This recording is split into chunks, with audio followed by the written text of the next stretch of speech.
اسی طرح احادیث مبارکہ میں بھی حضور نبی کریم صلی اللہ علیہ وسلم نے نماز کے بارے میں سخت تاکید فرمائی ہے۔ خود بھی نبی کریم صلی اللہ علیہ وسلم کو جب کبھی کوئی پریشانی یا مشکل پیش آ جاتی تو آپ فوراً نماز کی طرف متوجہ ہو جاتے، نماز ادا کرتے اور بارگاہ الہی میں خوب دعا فرماتے۔ چنانچہ حدیث مبارکہ میں آتا ہے، حضرت حذیفہ رضی اللہ تعالی عنہ فرماتے ہیں کہ حضور نبی کریم صلی اللہ علیہ وسلم کو جب کبھی کوئی مشکل امر پیش آ جاتا تو آپ فوراً نماز کی طرف متوجہ ہو جاتے، اس لیے کہ نماز واحد طریقہ ہے جس کے ذریعے اللہ رب العزت سے اپنی تمام مشکلات کو دور کروایا جا سکتا ہے، اور مشکلات کو دور کروانے کا اس سے زیادہ آسان طریقہ اور کوئی ہو ہی نہیں سکتا۔ اس لیے کہ 2 رکعت نماز پڑھنے کے بعد جب آپ اللہ سے کوئی بھی دعا مانگیں گے تو وہ ضرور قبول ہوگی، اس لیے کہ حدیث مبارکہ میں پیارے پیغمبر کا فرمان مبارک ہے۔ نبی کریم صلی اللہ علیہ وسلم نے ارشاد فرمایا ہے، جو شخص 2 رکعت نماز پڑھ کر اللہ سے کوئی بھی دعا مانگتا ہے، اللہ تعالیٰ اس دعا کو ضرور قبول فرماتے ہیں۔ البتہ کبھی جلدی قبول فرما لیتے ہیں اور کبھی کسی مصلحت کے تحت کچھ دیر بعد قبول فرما لیتے ہیں، لیکن دعا کو قبول ضرور فرماتے ہیں۔ اس لیے جب کبھی آپ کو کسی بھی مشکل، پریشانی، مصیبت، تکلیف، آزمائش کا سامنا کرنا پڑے تو بجائے گھبرانے کے اور نا امید ہونے کے اللہ رب العزت سے اس کے حل کے لیے رجوع کریں، 2 رکعت نماز پڑھ کر اللہ کے سامنے اپنی حاجت کو پیش کریں اور خوب دعا کریں، انشاءاللہ اللہ تعالیٰ آپ کی تمام حاجات کو اپنے غیب کے خزانوں سے پورا فرمائیں گے اور آپ کو وہاں سے عطا فرمائیں گے جہاں آپ کا وہم و گمان بھی نہیں ہوگا اور آپ کے تصور میں بھی نہیں ہوگا۔ اللہ تعالیٰ آپ کی اس انداز میں حاجت کو پورا فرمائیں گے اور آپ کی تمام پریشانیوں کو، مصیبتوں کو، آزمائشوں کو آپ کے اس مبارک عمل کی وجہ سے اللہ تعالیٰ دور فرما دیں گے اور تمام دعاؤں کو قبول فرما کر آپ کو راحت و سکون والی زندگی عطا فرمائیں گے۔ اس لیے اس کام کی عادت ڈال لیجئے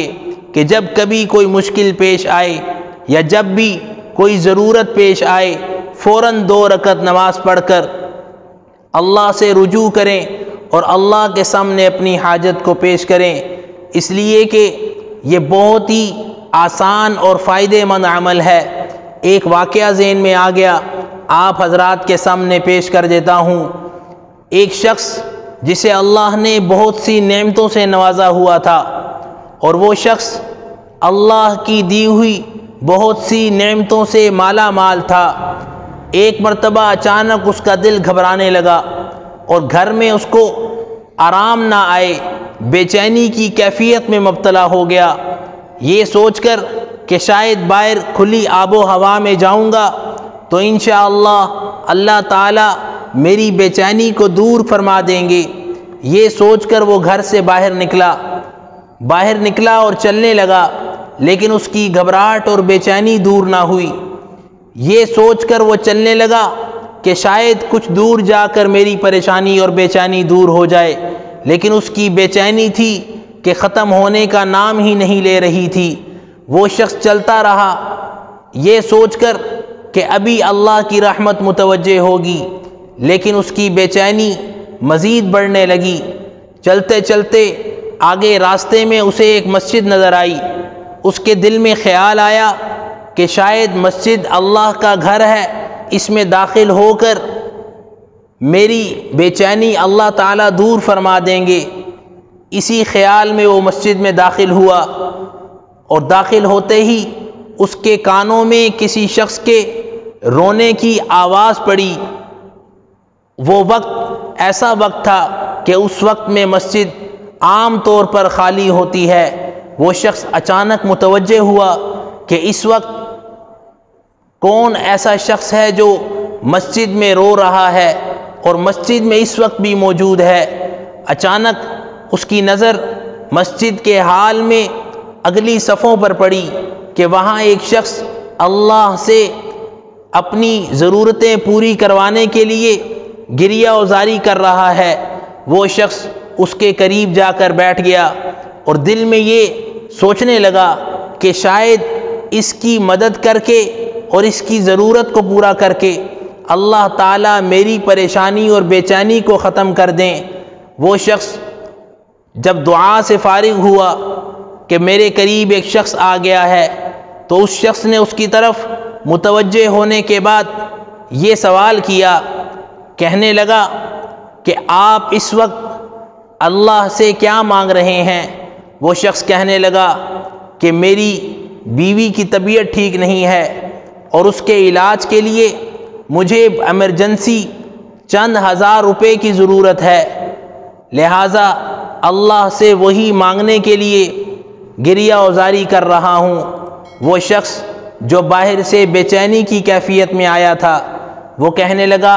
آپ کی جتنی بھی ضرورت ہے پیسوں کی وہ میں آپ کی پوری کرتا ہوں، آپ یہ رقم میری خوشی کے لیے رکھ لیجئے۔ اس شخص نے وہ رقم لے لی۔ رقم دینے والے شخص نے ساتھ میں اپنا کارڈ بھی دیا کہ آپ یہ اپنے پاس رکھ لیں، جب کبھی آپ کو دوبارہ کوئی ضرورت پیش آئے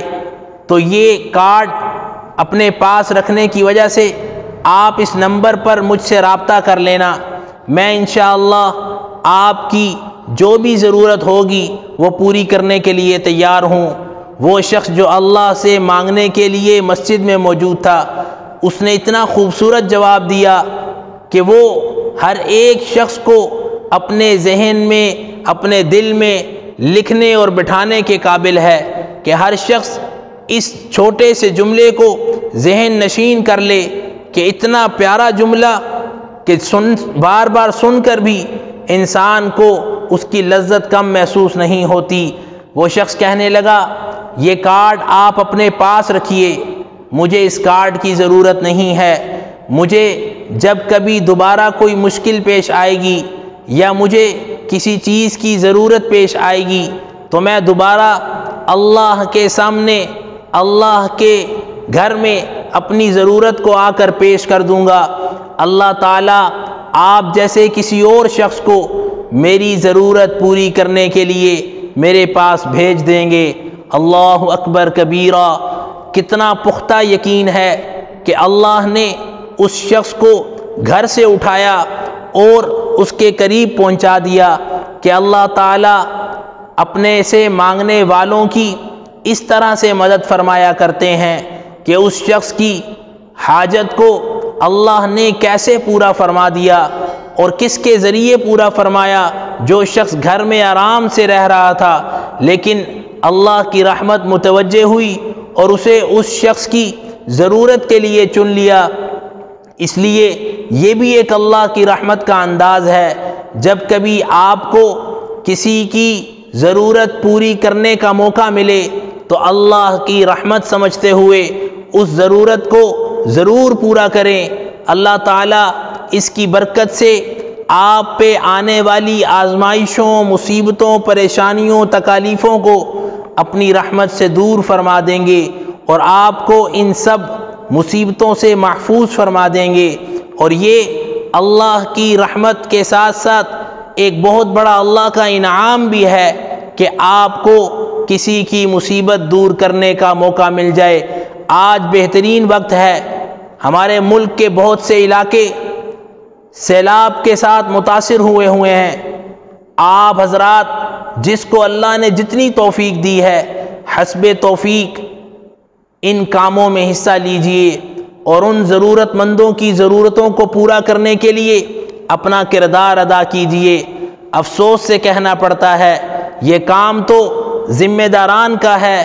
جو عوام کے نمائندے بن کر اپنے آپ کو ملک کی اعلیٰ قیادت کہتے ہیں، لیکن جب مشکل حالات پیش آتے ہیں تو آپا دھاپی اور نفسا نفسی میں مبتلا نظر آتے ہیں۔ اللہ تعالیٰ ذمہ داران کو احساس ذمہ داری اور ایمانی بیداری عطا فرمائے، اور جس کے ذمے جو بھی کام لگا ہوا ہے وہ صرف اسی کام کو پورا کر دے، تو اللہ تعالیٰ ہمارے ملک کے ان مشکل حالات کو اپنے غیب کے خزانوں سے خوشحالی میں تبدیل فرما دیں گے۔ اس لیے جتنا ہو سکے ان ضرورت مندوں کی جو آپ کی طرف آس لگائے بیٹھے ہیں، اور آس پاس کی جتنی بھی مشکلات ہیں وہ آپ سے امید لگا کر اس امید میں بیٹھے ہیں کہ شاید کوئی اللہ کا بندہ آ جائے اور ہماری اس مشکل میں ہماری مدد کر دے۔ ابھی وہاں پر بہت سے ایسے کام ہیں جو کیے جا سکتے ہیں، ان کی رہائش کا بندوبست کیا جا سکتا ہے، ان کے کھانے پینے کا بندوبست کیا جا سکتا ہے، ان کے لیے ادویات کا بندوبست کیا جا سکتا ہے، اور جتنی بھی مشکلات ان کی فی الحال ہیں ان کو کسی نہ کسی صورت میں دور کیا جا سکتا ہے۔ اس لیے اللہ سے دعا بھی کریں ان کے لیے، جو کہ ہمارا حق ہے کہ اگر ہم اور کچھ نہیں کر سکتے کم از کم ان کے لیے دعا تو کر سکتے ہیں کہ اے اللہ ان مشکل حالات میں ان مصیبت زدہ لوگوں کی اور ان پریشان حال لوگوں کی اپنے غیب کے خزانوں سے مدد فرما، اور جو لوگ ان کے لیے کسی بھی صورت میں خدمت میں لگے ہوئے ہیں اللہ تعالیٰ ان کی بھی حفاظت فرمائے، اور ان کے جان مال اعمال اولاد میں خیر و برکتیں عطا فرمائے، اور انہیں بڑھ چڑھ کر مزید خدمت خلق کے کام کرنے کی توفیق عطا فرمائے۔ اللہ تعالیٰ ہمیں بھی جتنی ہو سکتی ہے ہم سے اتنی توفیق عطا فرمائے کہ ہم بھی اس نیک کام میں اپنا حصہ ڈال سکیں۔ اللہ تعالیٰ ہمارے ملک کی تا قیامت بقا اور سلامتی عطا فرمائے، اور جتنے بھی ایسے حالات ہیں اپنے غیب کے خزانوں سے ان حالات کو بہتر فرما دے، اور مشکل میں جتنے بھی افراد موجود ہیں اللہ تعالیٰ ان کی مشکلات کو دور فرمائے، اور ہماری تمام نیک دعاؤں کو ان کے حق میں قبول فرما کر انہیں بھی سکون والی، راحت والی، عزت و آبرو والی زندگی عطا فرمائے۔